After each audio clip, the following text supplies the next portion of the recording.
تقاته ولا تموتن إلا وأنتم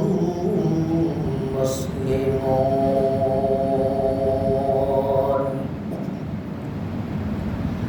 المسلم من سلم المسلمون من لسانه ويده أو كما قال رسول الله صلى الله عليه وسلم مسلماني وادغردن هادان enane khud bodoste khazadadan enane khud bodoste khazadadan har ke rakha hitaye jadam dehi har ke rakha hit millat dehi ya ayyuhalladhina amanu صلوا عليه وسلموا تسليما الله لا إله إلا الله لا إله إلا الله لا إله إلا الله নাই কোনো মাবুদ আল্লাহ ছাড়া নাই কোনো মাবুদ আল্লাহ ছাড়া আলহামদুলিল্লাহ আল্লাহ পাকের কাছে লাখ লাখ শুকরিয়া আল্লাহ পাক রব্বুল আলামিন আমাদেরকে সুস্থ শরীরে আল্লাহর ঘর মসজিদে আসার জন্য বসার জন্য তৌফিক দান করেছেন এজন্য সকলে বলি আলহামদুলিল্লাহ আল্লাহ পাক রব্বুল আলামিন আমাদেরকে 30টা রোজা আদায় করার জন্য তৌফিক দান করেছেন এজন্য আমরা বলি আলহামদুলিল্লাহ আলহামদুলিল্লাহ আমরা যে রোজা রাখছি খুশি না বেজা খুশি আল্লাহু আকবার আল্লাহু আকবার আল্লাহ এক রোজা রাখিয়া আবার অন্য রোজার জন্য অপেক্ষা করা তাহলে কিসের যে রোজা রাখলেন আগে যে সামনে একটা রোজা আছে বোঝা গেল কিসের রোজাটা কবুল হয়েছে এই জন্য সামনে রোজাটা করার জন্য আগ্রহ হয়েছে বলে সুবহানাল্লাহ আমরা 30টা রোজা রাখছি আল্লাহ পাক রব্বুল আলামিন আমাদেরকে রাখার জন্য তুমি দান করছে এই জন্য আবার বলি আলহামদুলিল্লাহ আলহামদুলিল্লাহ আল্লাহ বলেন লা ইন শাকারতুম লা আযীদান্নাকুম ওয়া লা ইন কাফারতুম ইন্না আযাবী লাশাদীদ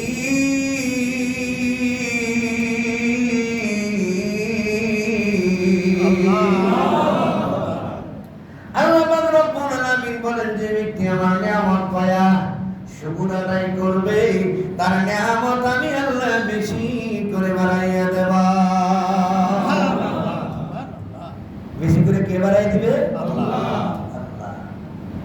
আর যে ব্যক্তি নিয়ামত পায়া শুকর আদায় করবে না তার নিয়ামত আমি আল্লাহ আস্তে আস্তে ছিনাইয়া নিয়ে যাব টের পাবে না বলেন নাউযুবিল্লাহ তার জন্য রেখে দিয়েছে আল্লাহ পাক রব্বুল আলামিন সত্য আযাব বলেন নাউযুবিল্লাহ এজন্য আল্লাহ নিয়ামত পায়া শুকর আদায় করতে হবে আল্লাহ পাক রব্বুল আলামিন বলেন আমার নিয়ামত পায়া শুকরিয়া আদায় করো আল্লাহ আমাদেরকে এই যে সুস্থ শরীর যে রাখছে এটা সবচেয়ে বড় নিয়ামত বলেন আলহামদুলিল্লাহ এটা সবচেয়ে কি বড় নিয়ামত কিরকম আপনি যদি সুস্থ থাকেন তাহলে আল্লাহর ইবাদত করতে পারবেন ঠিক না ঠিক ভাইজানরা ঠিক না ভাই যদি আপনি সুস্থ থাকেন ইবাদত আপনার মজা থাকবে যদি আপনি অসুস্থ থাকেন তাহলে আপনার রোজা তো দূরের কথা নামাজটা ভালো লাগবে না ঠিক না ভাই এক কথাই ভালো যার যে রোগ জ্বর হোক মাথা ব্যথা হোক পেটের ব্যথা হোক হাতের ব্যথা হোক যে কোনো অঙ্গ ব্যথা হোক গর্দন হইলে বড় ঠিক না ভাই অনেক বড় তাহলে যদি রোগ দেয় আপনাকে আমাকে আপনাকে যদি রোগ দেয় তাহলে বুঝবেন আল্লাহ পাক রব্বুল আলামিন আপনার দিকে তাকাইছে বলেন সুবহানাল্লাহ আল্লাহর কুদরতি চোখের দ্বারা আপনার দিকে তাকাইছে নজর করছে বলেন সুবহানাল্লাহ শুকর নিয়ামত নিয়ামতে আবদুল সাওয়াত শুকর নিয়ামত নিয়ামতে আবদুল সাওয়াত শুকর নিয়ামত নিয়ামতে জায়ের সাওয়াত শুকর নিয়ামত রাকামালে মিদেহাত গাফেলারা কুশিমালে মিদেহাত খবর বলছেন যে ব্যক্তি আমার নিয়ামত পায়া শুকর আদায় করবে তার নিয়ামত আল্লাহ পাক রব্বুল আলামিন বেশি করে বাড়াইয়া দেবে আর যে ব্যক্তি আল্লাহ পাক রব্বুল আলামিনের নিয়ামত পায়া শুকর আদায় করবে না তার নিয়ামত আল্লাহ পাক রব্বুল আলামিন কানে দইরা দইরা আস্তে আস্তে ছিনিয়ে নিয়ে যাবে টের পাবে না বলেন নাউযুবিল্লাহ এটা না আল্লাহর হাবিব জনাবে রাসূলুল্লাহ সাল্লাল্লাহু আলাইহি সাল্লাম কয়েকটা মাস আছে এই মাসের মধ্যে দিনের নবী রোজা ছাড়তো না বলেন না সুবহানাল্লাহ শাবান মাসের রোজা হুজুর পাক সাল্লাল্লাহু আলাইহি সাল্লাম করতো আলহামদুলিল্লাহ বলেন আলহামদুলিল্লাহ তাহলে আমরাও করব আলহামদুলিল্লাহ কোন আলহামদুলিল্লাহ আমরাও করব রমজান মাসের রোজা হুজুর পাক সাল্লাল্লাহু আলাইহি সাল্লাম করতো আমরাও করছি ঠিক না ঠিক ভাই আলহামদুলিল্লাহ বলেন আলহামদুলিল্লাহ শুকরিয়া আল্লাহ শুকরিয়া আলহামদুলিল্লাহ মানে কি আল্লাহ শুকরিয়া প্রশংসা করলেন আল্লাহ শুকরিয়া আদায় করলেন তাইলে এই যে শাওয়াল মাসের 6টা রোজা আছে সুবহানাল্লাহ সুবহানাল্লাহ শাওয়াল মাসের 6টা রোজা আছে যদি কোনো ব্যক্তি এই 6টা রোজা করে এক বছর রোজার সব তার আমলনামায় লেখা হয় সুবহানাল্লাহ সুবহানাল্লাহ কয়টা রোজা 6টা রোজা আপনি করতে পারেন অসুবিধা নেই আজকে করলেন মনে করেন 2টা করলেন ব্যাংকে দিলেন আবার পরের দিন 2টা করলেন ব্যাংকে দিলেন একটা করলেন ব্যাংকে দিলেন আবার করলেন এরকম 6টা রোজা রাখবো কয়টা রোজা 6টা রোজা তাহলে 30টা রোজা আমরা করলাম এখন যদি এই 6 রোজার দিকে আমাদের মনটা অগ্রসর হয় মনে চায় করার জন্য তাইলে বুঝবেন যে এই রমজান মাসের রোজা আল্লাহ কবুল করতে বলেন সুবহানাল্লাহ সুবহানাল্লাহ সুবহানাল্লাহ সুবহানাল্লাহ তাইলে আপনি ফজরের নামাজ পড়তে আসলেন ফজরের নামাজ পড়ার পরেই আপনার মনটা জোহরের জন্য টান একটু সুবহানাল্লাহ মসজিদে যাবে তাহলে বলতে গেল ফজরের নামাজ আল্লাহর দরবারে কবুল হয়েছে সুবহানাল্লাহ সুবহানাল্লাহ জোহরের নামাজ পড়লেন আবার আসরের সময় মনটা কয় আরে আসরের রক্ত কোন সময় হইছে আসরের রক্ত কোন সময় হইবে তাহলে বোঝা গেল জোহরের নামাজ আল্লাহর দরবারে কবুল হইছে বলেন সুবহানাল্লাহ সুবহানাল্লাহ আসরের নামাজ পড়লেন মাগরিবের নামাজ রক্ত হইতেছে আরে কোন সময় রক্ত হইবে তাহলে বোঝা গেল আসরের নামাজ আল্লাহর দরবারে কবুল হইছে বলেন সুবহানাল্লাহ সুবহানাল্লাহ মাগরিবের নামাজ আদায় করলেন ইয়াসার নামাজের সময় কোন সময় ইয়াসার নামাজের সময় হইবে আরে ঘড়ি দেখতেছেন মোবাইল দেখতেছেন এসার সময় হয় না কিনা তাহলে বোঝা গেল মাগরিবের নামাজটা আল্লাহ তাআলা কবুল হইছে ইয়াসার নামাজ পড়লেন আবার ঘুমায় বললেন ঘুমার একটা ইবাদত আলহামদুলিল্লাহ আলহামদুলিল্লাহ ঘুমানো কি একটা ইবাদত কি রকম ইবাদত আপনি যখন ঘুমাইতে গেলেন কোন দিকে আগে ডান হাতটা ডান দিকে শোয়াই দেবেন মাথাটা এরকম ভাবে রাখবেন রাইখা ডান কাট দিয়ে শুইবেন দিনের নবী ডান কাটিয়ে শুইতো আমরা ডান কাটিয়ে শুইব আলহামদুলিল্লাহ আলহামদুলিল্লাহ এর একটা সুন্নত আদায় হয়ে গেল আমার শোয়াটাও হয়ে গেল ঘুম হয়ে গেল আপনি বলেন আল্লাহুম্মা বিসমিকা আমতু দড়া করে শুয়ে গেলেন ডান কাটি দিয়া বাস যেমন পর্যন্ত আপনি ঘুমাইবেন আপনার আমার নামের মধ্যে ফেরেশতা আপনার নেকি লিখতেছে সারা রাত পর্যন্ত ভগবান পর্যন্ত নেকি লিখবই বলেন সুবহানাল্লাহ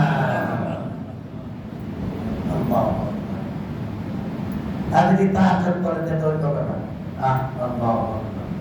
যদি কোনো ব্যক্তি তাহাজ্জুদের নামাজ পড়ে তাহাজ্জুদের নামাজ পড়ার পরেই তখন আল্লাহ কয় হে ফেরেশতার দলেরা আমার আদমকে বানাইবার জন্য সৃষ্টি করার জন্য নিষেধ করেছিলেন দেখ সারা পৃথিবীর মানুষ সবাই ঘুমিয়ে গেছে মুষ্টিমায় কয়েকজন মানুষ কয়েকজন আমার বান্দা দাঁড়িয়ে দাঁড়িয়ে ইবাদত করতেছে আমার ডাকতেছে আমার স্মরণ করতেছে এই ফেরেশতার দলেরা নিজেরাই সাক্ষী থাকিস, আমি ওদের পিছনে যাবতীয় গুনাহ মাফ করে দিলাম।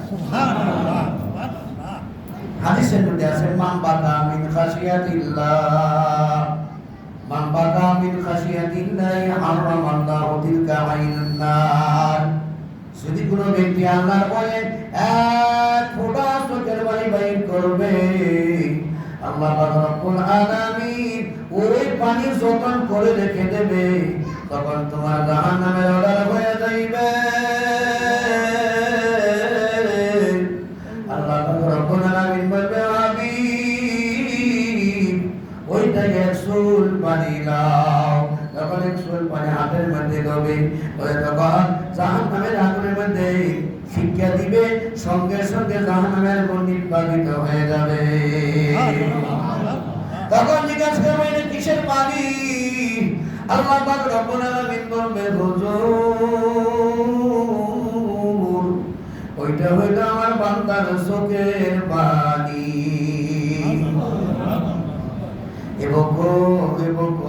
কান্দো, কম কম হাসো, কম কম হাসো, বেশি বেশি কাঁদো। আমার ভাইরা তাহাজ্জুদের নামাজ পড়বেন, তাহাজ্জুদের নামাজ পড়িয়া যখন দোয়া করবেন আল্লাহর দরবারে, তখন কান্নাকাটি শুরু কইরা দিবেন। ওই সময় কান্না মজা লাগে, চোখের পানি অটোমেটিক আসে। এরকম ভাবে সারা পৃথিবীর মানুষ ঘুমাইয়া থাকতে পারে, নিবিড় বার্তা সব ঘুমাইয়া যায়। যখন আপনি দোয়া করবেন, আল্লাহ কত গুনাহ করছি, আল্লাহর হাতের গুনাহ, পার গুনাহ, জানা শিরকি বেদাতি, এই বলিয়া যখন একটা শিকুর মারবেন, চোখের পানি যখন নাকের ডগরা পর্যন্ত আসবে, অর্ধেক নাকের পর্যন্ত আসার সঙ্গে সঙ্গে আল্লাহ পাক রব্বুল আলামিন পিছনের যাবতীয় গুনাহ মাফ করে দেবে। এই জন্য আমার ভাইয়েরা বেশি বেশি করিয়া কান্দো, কম কম হাসো। আমার ভাইয়েরা এই পাথর দিয়া আর মানুষ দিয়া লাকড়ি বানাইবে, জাহান্নামের লাকড়ি। বলতে পারো হুজুর জাহান্নামের লাকড়ি বা কে হবে, কারা হবে? জাহান্নামের লাকড়ি ওই ব্যক্তিরাই হবে যারা দুনিয়ার মধ্যে থাকি আল্লাহর হুকুম পালন করে নাই, নবীর তরিকা মতো চলে নাই, আল্লাহু আকবার, পবিত্র রোজা আদায় করে নাই, আল্লাহু আকবার, টাকা পয়সা আল্লাহ দিছে হজ করে নাই। ওই সমস্ত লোকে দিয়া আল্লাহ পাক রব্বুল আলামিন কি করবে? জাহান্নামের লাকড়ি বানাইবে। বলেন নাউযুবিল্লাহ। জাহান্নামের লাকড়ি বানাইবে। আল্লাহু আকবার, আল্লাহু আকবার, আল্লাহ। বাবারে হযরত মুসা আলাইহিস সালাম রাস্তা দিয়া হেঁটে যায়, এক পাথরে কান্নাকাটি করে, পাথরে কান্দা ধরে হযরত মুসা আলাইহিস সালাম প্রশ্ন করলো, ও পাথর তুই কেন কান্দস? বলে আমি কান্দিছি শুনেছি আমার দিয়া বলে লাকড়ি, জাহান্নামের লাকড়ি বানাইবে। মানুষ দিয়া আর পাথর দিয়া বলে জাহান্নামের লাকড়ি বানাইবে, এই জন্য আমি কান্দিছি। আল্লাহ পাক রব্বুল আলামিন আমার যে জাহান্নামের লাকড়ি না বানায়। পাথরে কান্দে হযরত মুসা আলাইহিস সালাম বলল, আ পাথর রাখ, আমি আল্লাহর কাছে জিজ্ঞাসা করি। আল্লাহ পাক রব্বুল আলামিন জিজ্ঞাসা করলেন হযরত মুসা আলাইহিস সালাম, বলল জাহান্নামের লাকড়ি বানাইবো মানুষ দিয়া পাথর দিয়া। বলে আল্লাহ এই পাথরে তুমি জাহান্নামের লাকড়ি বানাইও না, জাহান্নামের আগুন বাবু সইতে পারব না।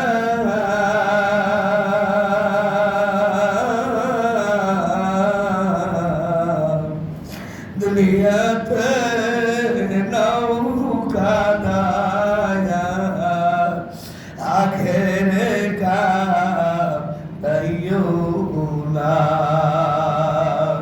দুনিয়াতে নৌকা দায়া আখেরে না। জাহান্নামের আগুন 500 মাইল দূরে থেকে বর্ষণ করবে। জাহান্নামের আগুন 500 মাইল দূরে থেকে বর্ষণ করবে। বাবারে সহ্য করতে পারবি নি। যদি সহ্য করতে পারো তাহলে গুনার কাজ করো, গুনার কাজ করো। যদি সহ্য না করতে পারো তাহলে গুনার কাজ জলদি করিয়া সারো, জলদি করিয়া সারো। হযরত মুসা আলাইহিস সালাম জানাইয়া দিলেন, পাথর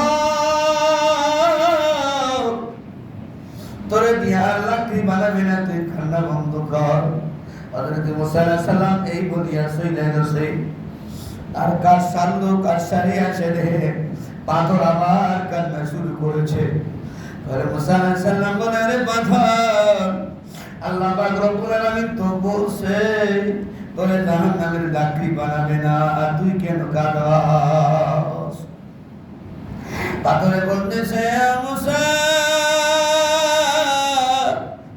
এতদিন আমি কান্নাকানি করেছি জাহান্নামের লাকড়ি না হওয়ার কারণে।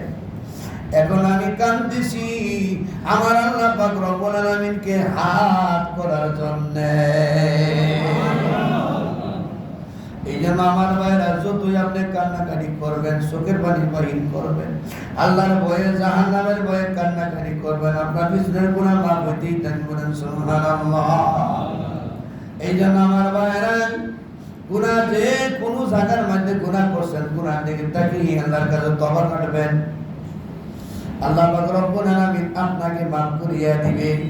এই জন্য আমার ভাইয়েরা, আমরা কি করবো? গুনার কাজ পাকড়াও করিয়া ধরবো না, গুনার কাজ পাকড়াও করিয়া ছেড়ে দিব।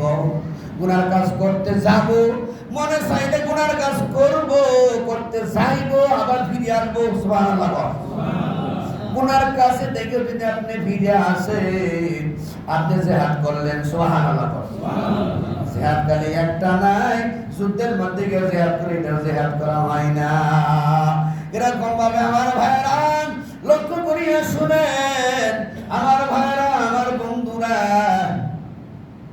একজন মায়া লোকে বলতেছে, আমার টাকার অভাব, আমার টাকা নাই, পয়সা নাই, আমি খানা খাইতে পারি না। এখন কি করতে হবে? একজন ব্যক্তির কাছে গেল। একজন ব্যক্তির কাছে গিয়ে, আমার ভাইজান, আমার কিছু টাকা দেন, আমি টাকা দিয়া কিছু চাল কিনে আমি খানা খাইব, আমি ক্ষুধার্ত।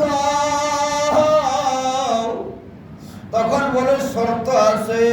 এরকম লোক কিন্তু আমাদের সমাজের মধ্যেও আছে। বলে, শর্ত আছে, তুমি যদি আমার সঙ্গে জিনার কাজ করতে পারো, তোমাকে আমি 500 টাকা দেব। নাউজুবিল্লাহ। আমার ভাইরা, আমার বন্ধুরা, ওই মায়া লোকটা চিকুর ঘরে বলে,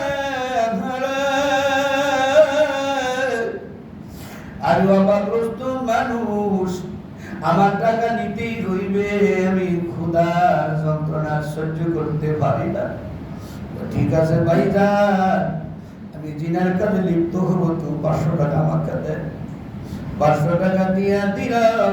দিয়ে দেওয়ার পরে যখন ওই ব্যক্তি ঘরের ভিতরে যাবে গুনার কাজ করার জন্য, মেয়ে লোকটাই যে কান্না শুরু করেছে, সতী নারীর প্রতি যেমন মুর্শিদেরই জোড়া,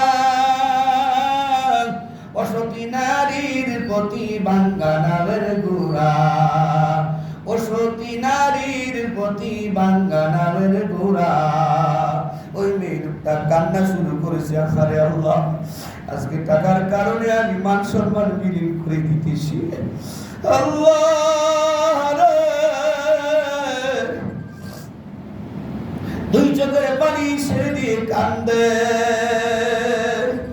তখন ওই পুরুষটা ঘরের ভিতরে আসছে, ঘরের ভিতরে এসে দেখে মেয়ে লোকটা কান্দে, চোখের পানি ছেড়ে দিয়ে হাউ ভাউ করিয়া কান্দতেছে।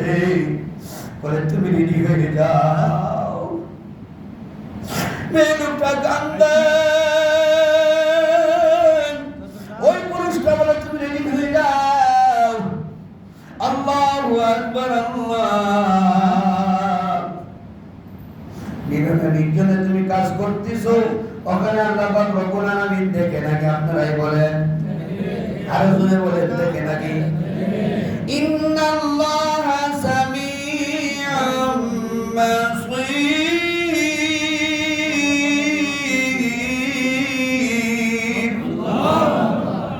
ইন্নাল্লাহা সামিউন আলীম।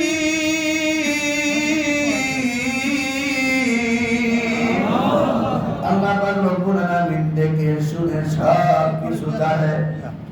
তখন পুরুষটা দিলটা নরম হয়ে গেল, নরম হয়ে বলতেছে, তুমি এত কান্নাকাটি করো কেন? মায়েরটা আরো জোরে সুরে হাউমাউ করে আসে, হাউমাউ করে কাঁদতেছে, বলে ভাইজান, টাকার জন্য আমি আজকে কি করলাম? আমার মান সম্মান বিলীন করে দিতেছে। আজকে কোন পুরুষ আমার প্রশ্ন করে নাই, আজকে আমার প্রশ্ন করবে। ওই পুরুষ যখন শুনলো, শোনার পরে তখন পুরুষের মনটা নরম হয়ে গেল। ওই পুরুষের বলল, যাও, তোমাকে টাকায় দিয়ে দিলাম গুনার কাছে, আমি আর করব না, আমি আর গুনার কাছে লিপ্ত হব না। আল মুজাহিদুনা ফি সাবিলিল্লাহ, জান দেও, মাল দেও, জিহাদ করো। এই যে জিনার কাছ থেকে লোকটা ফিরে আসলো, এটাও কিন্তু জিহাদের মধ্যে গণ্য হয়। বলেন সুবহানাল্লাহ। এই জন্য আমার ভাইরা, গুনার কাছ থেকে আমরা বাঁচবো আর নেকের কাজ আমরা পাকড়াও করিয়া ধরবো। রাজি আছেন তো?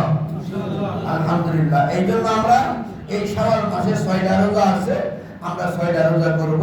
হুজুর আকরাম সাল্লাল্লাহু আলাইহি ওয়াসাল্লাম 6টা রোজা করতো, এই জন্য আমরা 6টা রোজা করব। হুজুর পাক সাল্লাল্লাহু আলাইহি ওয়াসাল্লাম সোমবার অথবা বৃহস্পতিবার রোজা রাখতো, আমরা নিয়ত করব সোমবার অথবা বৃহস্পতিবারে রোজা রাখবো। মাসে 3 দিন রোজা রাখতো হুজুর পাক সাল্লাল্লাহু আলাইহি ওয়াসাল্লাম, আমরা নিয়ত করব মাসে 3 দিন রোজা রাখবো। রোজা রাখলে ডাক্তাররা এখন বর্তমানে ডাক্তাররা কয় বেশি বেশি করে রোজা রাখো। আলহামদুলিল্লাহ, আলহামদুলিল্লাহ। এদিকে জানেন, রোজা রাখলে আপনার গ্যাস্ট্রিক থাকবে না, রোজা রাখলে আপনার এই যে কিডনি নষ্ট হয়ে যায়, এই লিভার নষ্ট হয়ে যায়, লিভারের চবরি হয়, হৃদপিণ্ডে চবরি হয়, এই সমস্ত চবরি লিভার নষ্ট হবে। আমরা আলহামদুলিল্লাহ গবেষণা করিয়া দেখছি রোজা রাখলে আরো বেশি রোগ সব রোগ বাগে চলে যাবে। সুবহানাল্লাহ। এই জন্য আমরা কি করবো? রোজা রাখবো। আল্লাহ পাক রব্বুল আলামিন আমাদেরকে শাওয়াল মাসের এই 6টি রোজা রাখার জন্য তৌফিক দান করুন। সকলে বলেন আমিন। আবার বলি আমিন। আসসালামু আলাইকুম ওয়া রাহমাতুল্লাহি ওয়া বারাকাতুহু।